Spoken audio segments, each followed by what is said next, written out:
In this video, I'm going to show you how you can print a 2-page PDF as 1 page. So as you can see here, we've got a PDF which is 2 pages and we're going to print it as 1 page. So first, find your PDF and go ahead and open it. As you can see, mine is going to open in Microsoft Edge, which is what I recommend. So go ahead and double click on the PDF and it will then open in Edge.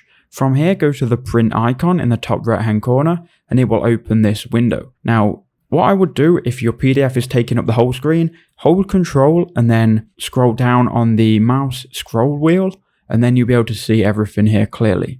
So what we're going to do now is we're going to choose the page. So what I'm going to do is I'm going to scroll down, we're going to go to more settings, and we're going to then choose the paper size, which in my case is going to be A4. Now, if you go ahead and then go to pages per sheet, you can change this from 1 to 2. And there you go, it's going to add your second page on the A4 page as well. So you're now printing both of these pages onto 1 page. So that's how we'll do it. You can then click print after selecting your printer, and that's all you need to do.